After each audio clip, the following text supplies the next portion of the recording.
صرف چائے کا ایک کپ ہی کافی ہوتا ہے۔ یہ اہتمام اس شخص کے لیے نہیں ہے جو مجھ سے کچھ سیکھنے آیا، یہ اہتمام اس شخص کے لیے ہے جس سے میں کچھ سیکھنے والا ہوں۔ ایمان چائے پیتے پیتے رک گیا۔ یہ بات اس کی سمجھ میں نہیں آئی تھی۔ کچھ الجھی ہوئی نظروں سے انہوں نے ساتھ بیٹھے سعود کو دیکھا جو بڑی بے نیاز سے چائے پینے میں مصروف تھا۔ سعود صاحب سے پتہ چلا ہے کہ آپ ایک عورت کے لیے ڈینر ایڈگر سے ایمان علی بن گئے ہیں۔ ہمیں اس عورت کو دیکھنے کا اشتیاق ہے جس کے لیے آپ ایمان علی بن گئے۔ سچ پوچھیے تو بہت کم عورتیں ہوتی ہیں جن کے لیے کوئی ایمان علی بننے کی خواہش کرتا ہے۔ ایمان علی ان کا چہرہ دیکھنے لگا۔ کیا آپ جانتے ہیں آپ نے کس راستے کا انتخاب کیا؟ نہیں۔ اس شخص کے ہونٹوں پر ایک مسکراہٹ آئی۔ میں اتنا جانتا ہوں کہ اپنے سامنے موجود 3 رستوں میں سے میں نے سب سے بہتر راستے کا انتخاب کیا۔ وہ راستہ کہاں جاتا ہے یہی جاننے میں آپ کے پاس آیا ہوں۔ یہ آزمائش کا راستہ ہے۔ آزمائش جانتے ہیں آپ؟ ایمان نے نفی میں سر ہلایا۔ ہاں، آپ کو کیسے علم ہو سکتا ہے کیونکہ آپ ساری زندگی مذہب کے دائرے سے باہر رہے ہیں، مگر ابھی کچھ عرصے کے بعد آپ کا سامنا آزمائش سے ہوگا۔ اس وقت یہ فیصلہ ہو سکے گا کہ دین کے لیے آپ میں کتنی استقامت ہے۔ آپ ہر روز اسی وقت میرے پاس آ جایا کریں۔ میں کوشش کروں گا کہ دین کے بارے میں آپ کی واقفیت بڑھا سکوں۔ دین سے عشق تو اللہ ہی بڑھائے گا نا؟ انہوں نے بڑے عجیب سے انداز میں مسکراتے ہوئے اس سے کہا تھا۔ وہ تقریباً 2 گھنٹے ان کے پاس بیٹھا رہا۔ انہوں نے اسے بہت سی بنیادی اور ضروری باتوں سے آگاہ کیا۔ جانے سے پہلے انہوں نے اسے کچھ کتابیں مطالعے کے لیے دی۔ وہ ان کے پاس واپس آتے ہوئے بہت مطمئن تھا۔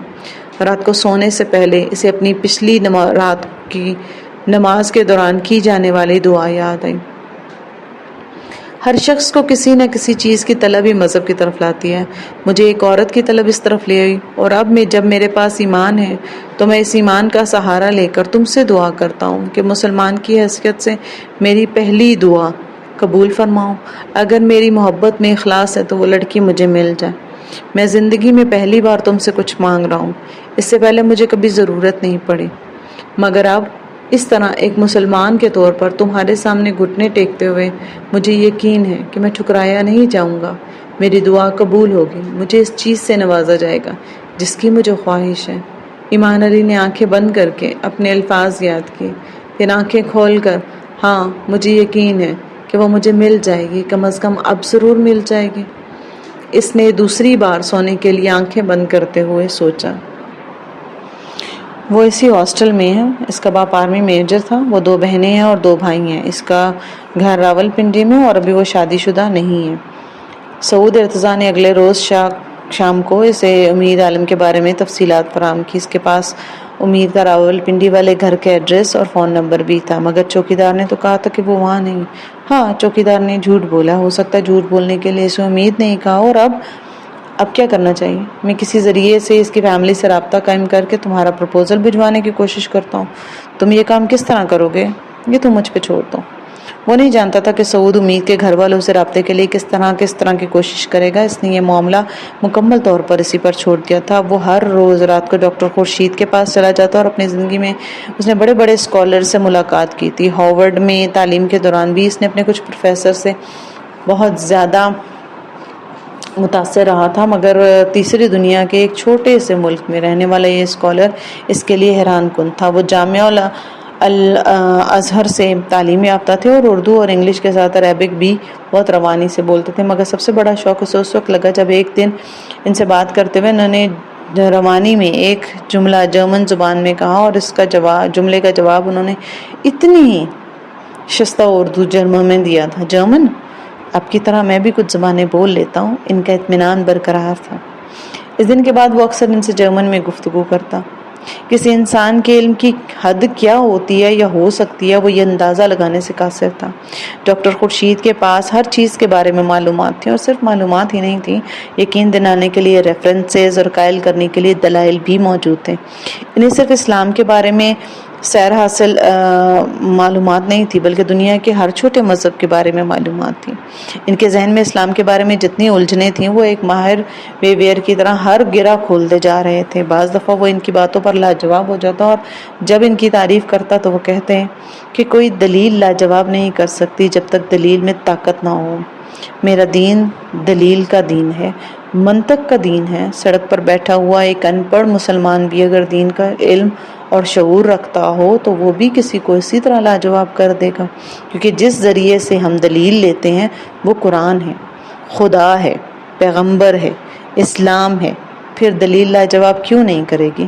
جب سارے ذرائع آسمانی ہوں تو ہم انسان جو زمین کی مخلوق ہیں وہ ماننے پر مجبور ہو جاتے ہیں نا، اور ان کی باتوں پر جتنا غور کرتا اتنا ہی اس کا ذہن صاف ہوتا جاتا۔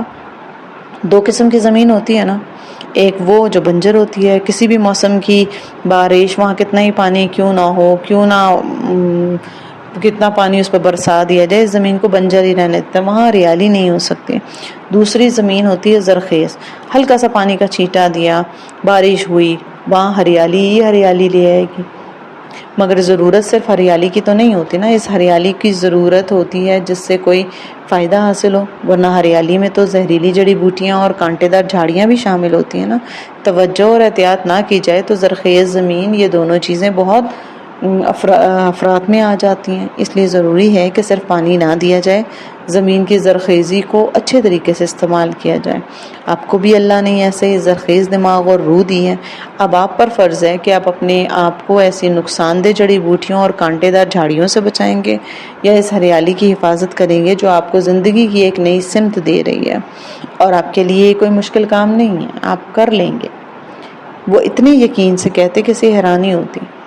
اس ایمان، اس اعتماد اور اس یقین پر جو انہیں اس پر تھا نا، وہ ان کے پاس آنے والے واحد نو مسلم غیر ملکی نہیں تھا، انہوں نے اسے دوسرے بہت سے نو مسلموں سے بھی ملوایا تھا جو اس کی طرح اسلام قبول کرنے کے بعد ان کے پاس رہنمائی کے لیے آیا کرتے تھے۔ اسے یہ احساس ہو رہا تھا کہ اب اس کی زندگی آہستہ آہستہ تبدیل ہو رہی ہے۔ مذہب کا نہ ہونا اور مذہب کا ہونا دو مختلف تجربات ہیں، اور مذہب کے ہونے کا تجربہ نہ ہونے کے تجربے سے زیادہ بامعنی، پرلطف اور بامقصد تھا۔ میں نے کبھی زندگی میں مذہب کی ضرورت محسوس نہیں کی، خدا پر یقین ضرور رکھتا تھا اور یہ بھی سمجھتا تھا کہ سارے مذاہب اللہ ہی کی طرف سے ہیں، مگر خود کبھی بھی کسی مذہب سے میں اتنا متاثر اور سحر زدہ نہیں ہوا کہ مذہب قبول کر لیتا، اور دراصل اس سے میری زندگی میں کوئی خاص فرق بھی نہیں پڑا۔ میں بہت اچھی زندگی گزار رہا تھا، مجھے کبھی کسی کامیابی کے حصول کے لیے مذہب کا سہارا لینے کی ضرورت نہیں پڑی، نہ ہی اللہ کو پکارنا پڑا۔ آپ خود سوچیں، اس صورت میں اور ان حالات میں مذہب ایک ضرورت تو نہیں رہتی نا، بس ایک اختیاری چیز بن جاتی ہے جس کے ہونے یا نہ ہونے سے زندگی میں کوئی فرق ہی نہیں پڑتا۔ وہ الجھے ہوئے انداز میں ان سے کہہ رہا تھا اور وہ پرسکون انداز میں مسکراتے ہوئے اس کی بات سن رہے تھے۔ آپ کی خوش قسمتی ہے کہ اللہ تعالیٰ نے آپ کو ہمیشہ ہی صراط مستقیم پر رکھا، مگر کس آزمائش میں نہیں ڈالا، اس لیے آپ یہ سوچ رہے ہیں کہ مذہب کی ضرورت ہی نہیں ہے۔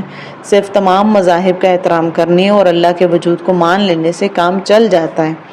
آپ کو آزمائش میں نہیں ڈالا گیا تو اس کا مطلب یہ تو نہیں کہ آپ کو کی آزمائش بھی کبھی نہیں ہوگی۔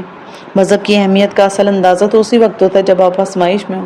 آزمائش بالکل دلدل کی طرح ہوتی ہے، اس میں انسان صرف اپنے بلبوتے پر نہیں نکل سکتا، کوئی رسی چاہیے ہوتی ہے، کوئی ہاتھ چاہیے ہوتا ہے، اور اس وقت وہ رسی اور ہاتھ مذہب ہوتا ہے۔ رسی اور ہاتھ نہیں ہوگا تو آپ دلدل کے اندر دھستے چلے جائیں گے، جتنے بھی پیر ماریں گے ٹھیک ہے اتنا ہی ڈوبتے چلے جائیں گے۔ پانی میں ڈوبنے والا شخص زندہ تو نہیں رہتا نا، مرنے کے بعد باہر آ جاتا ہے، مگر دلدل جس شخص کو نگلنے میں کامیاب ہو جاتی ہے نا، اسے دوبارہ ظاہر نہیں کرتے۔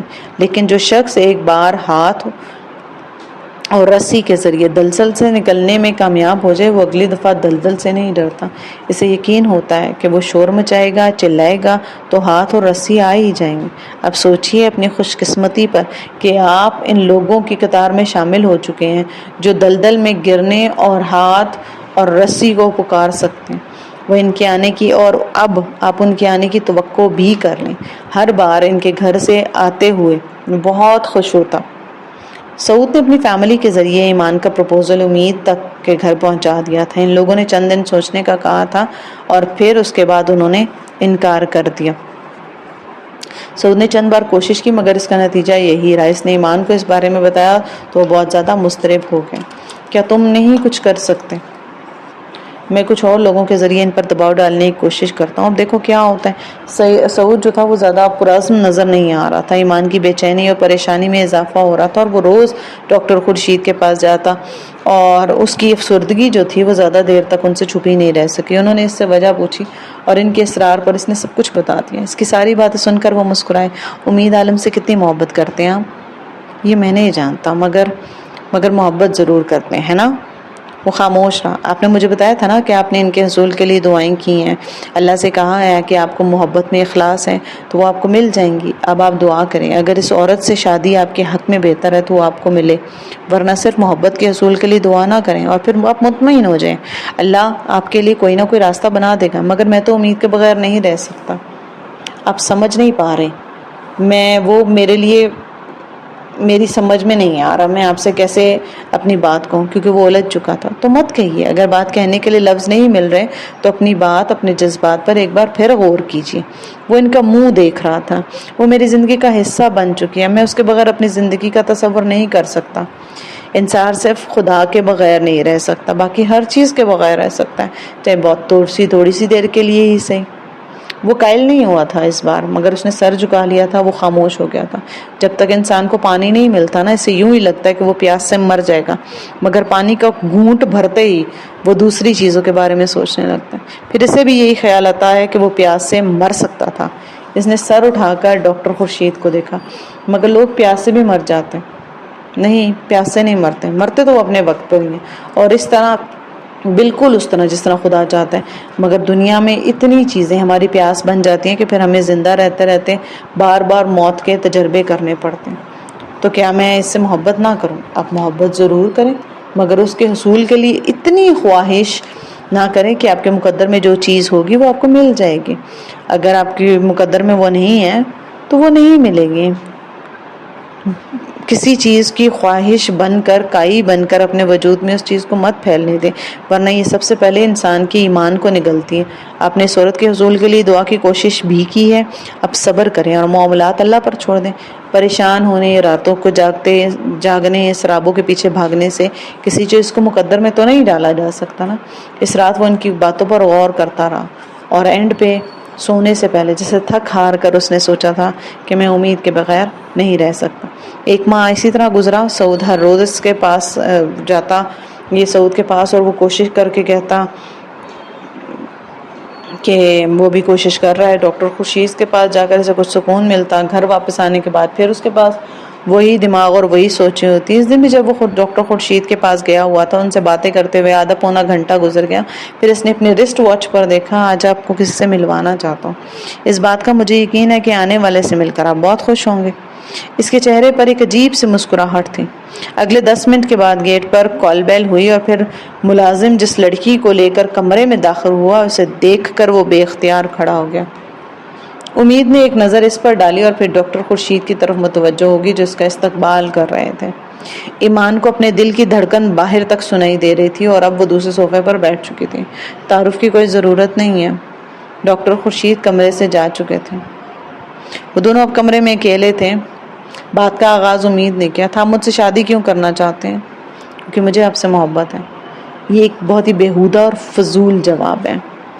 نہ آپ میرے ملک سے تعلق رکھتے ہیں اور نہ ہی آپ میرے مذہب سے تعلق رکھتے ہیں. اس نے بات کرتے ہوئے خود ہی اپنے جملے میں تصحیح کی. صرف ایک لڑکی سے شادی کے لیے مذہب تبدیل کرنا کسی بھی شخص کو بہت ناقابل اعتبار بنا دیتا ہے، اور ایسے شخص سے شادی بہت مشکل کام ہے. میں نے مذہب تبدیل کیا ہے، مذہب اختیار کیا ہے. اس سے پہلے میں کسی بھی مذہب کا پیروکار نہیں تھا. جو بھی ہے، لیکن میں مسلمان ہوں، اور ایک ایسے شخص سے شادی کرنا جیسے اسلام قبول کیے ہوئے 4 دن ہوئے ہیں بہت مشکل ہے. میں زندگی میں رسک نہیں لینا چاہتی، اور پھر ایک ایسے شخص جسے میں جانتی بھی نہیں، جس کا کوئی اتا پتہ بھی نہیں ہے، میں اس کے ساتھ کیسے شادی کر سکتی ہوں؟ وہ بڑے اطمینان سے، بڑے صبر سے اس کی باتیں سنتا رہا. اور شاید انسان ساری بات کو اگنور کر بھی دے، مگر مذہب کو کیسے اگنور کیا جا سکتا ہے؟ میں آپ کے ہی مذہب سے تعلق رکھتا ہوں، مگر آپ پیدائشی طور پر مسلمان نہیں ہیں. آپ کے ماں باپ مسلمان نہیں ہیں. مگر میں مسلمان ہو چکا ہوں نا. کتنے دن کے لیے؟ آپ کو میری نیت پر شک نہیں کرنا چاہیے. شادی ہر انسان اپنی خوشی سے، اپنی مرضی سے کرتا ہے. کسی کو اس حد تک تنگ کر دیا جائے کہ وہ، ویسے بھی میں آپ کے بارے میں کچھ فیصلہ کرنے کے قابل نہیں ہوں. اگر آپ کے پاس مجھ سے بہتر شخص کا آپشن ہو تو آپ اس سے شادی کر لیں، لیکن اگر مجھ سے بہتر نہیں ہے تو پھر مجھ سے شادی کرنے میں کیا حرج ہے؟ میں پچھلے 8 سال سے پاکستان میں ہوں، آپ چاہیں تو آئندہ بھی یہیں رہوں گا، مگر میں یہ نہیں جانتی کہ آپ دل سے اس مذہب کو اختیار کر رہی ہیں یا یہ صرف ایک دکھاوا ہے۔ میرے پاس یہ ثابت کرنے کے لیے کوئی ثبوت نہیں ہے۔ آپ میرے بارے میں کچھ بھی نہیں جانتے، آپ بتا دیں۔ بہت کم عمری میں میری منگنی ہو گئی تھی، مجھے اپنے منگیتر سے بہت محبت تھی، ہماری منگنی 9 سال تک رہی، پھر میرے منگیتر نے مجھ سے شادی سے انکار کر دیا۔ اب کی بار اس کے گلے میں کوئی چیز پھنس گئی تھی۔ ایمان نے بہت غور سے اس کا چہرہ دیکھا۔ کیوں؟ کیونکہ میم یہ بتانا ضروری نہیں ہے، آپ کچھ بھی سمجھ لیں، کچھ بھی سوچ لیں، مگر بہرحال مجھے آپ سے شادی نہیں کرنی۔ ٹھیک ہے، میں یہ سمجھ لیتا ہوں کہ آپ کی شادی مجھ سے ہونی تھی، اس لیے آپ کے منگیتر سے نہیں ہو سکی۔ اس نے امید کے چہرے پر جھنجھلاہٹ دیکھی۔ کمرے میں ایک بار پھر طویل خاموشی تھی، اور اس بار خاموشی کو توڑا تھا ڈاکٹر خورشید نے۔ وہ کمرے میں آ گئے۔ تو پھر کیا طے کیا تم لوگوں نے؟ وہ جیسے بہت نارمل انداز میں کہہ رہے تھے، جیسے وہ دونوں اسی مقصد کے لیے آئے تھے۔ امید نے کچھ نہیں کہا، ایمان بھی خاموش رہا۔ امید، آپ نے ایمان علی سے بات کر لی؟ ہاں، میری کچھ شرائط ہیں۔ کیا ایمان علی کو شرائط قبول ہیں؟ میں نے ابھی اپنی شرائط سے انہیں آگاہ نہیں کیا، مگر میں بغیر جانے ہی ان کی ساری شرائط ماننے کو تیار ہوں۔ آپ پہلے شرائط سن لیں، اس کے بعد کوئی فیصلہ کریں۔ امید کا لہجہ ترش تھا۔ یہ اسلام قبول کر چکے تو 1 سال تک یہ اسلام کے بارے میں سب کچھ جانیں، اسلامی تعلیمات پر عمل کریں۔ 1 سال تک اگر یہ مسلمان رہے اور ایک اچھے مسلمان کے طور پر سارے فرائض پورے کرتے ہیں تو مجھے ان سے شادی پر کوئی اعتراض نہیں ہوگا۔ دوسری شرط کہ 1 سال کے دوران یہ نہ تو مجھ سے کوئی رابطہ رکھیں گے اور نہ ہی کسی قسم کا میل جول۔ وہ سر اٹھا کر ایمان کو دیکھ رہی تھی۔ تو ایمان، آپ ان شرائط کے بارے میں کیا کہتے ہیں؟ ڈاکٹر خورشید نے ان سے پوچھا۔ میں پہلے ہی کہہ چکا ہوں، مجھے کوئی اعتراض نہیں، ساری شرائط منظور ہے۔ اور اب کی بار وہ بے حد پرسکون نظر آتا تھا۔ مگر کیا میں یہ سمجھ لوں کہ ان شرائط کو پورے کرنے کے بعد آپ مجھ سے شادی کر لیں گی؟ وہ اس کی طرف بغیر دیکھے اٹھ کر کھڑی ہوئی اور بولی، ہاں۔ ڈاکٹر خورشید نے اسے باہر تک چھوڑنے جانا تھا۔ ایمان کو یقین نہیں آ رہا تھا کہ وہی اس کے پاس آئی تھی۔ اسے اندازہ نہیں ہو سکتا تھا کہ وہ کس حد تک خوش تھا، مگر وہ ضرور جانتا تھا کہ اس کا ملال اور افسردگی ختم ہو چکی ہے۔ اور یہ تو صرف 1 سال کی بات ہے، میں تمہارے لیے ساری زندگی انتظار کر سکتا ہوں۔ اس کے جانے کے بعد اس نے مسکراتے ہوئے زیر لب کہا تھا۔ ڈاکٹر خورشید کمرے میں آ گئے۔ ان کے چہرے پر بہت ہی معنی خیز مسکراہٹ تھی۔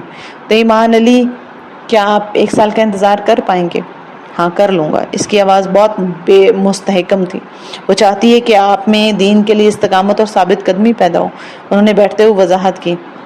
نہیں، ایمان نے مسکراتے ہوئے کہا، وہ چاہتی ہے کہ میں اسے بھول جاؤں۔ اس کا خیال ہے کہ میں 1 سال اس سے رابطہ نہیں کروں گا، نہ اسے دیکھوں گا، نہ اس کے بارے میں اس سے ملوں گا، تو پھر اس کے بارے میں سوچنا بھی ختم کر دوں گا۔ اور میری محبت کا اندازہ یہ نہیں ہے، وہ یہ نہیں جانتی۔ وہ یہ کہتے ہوئے اٹھ کھڑا ہوا تھا، اور ڈاکٹر خورشید اسے گہری نظروں سے دیکھ رہے تھے۔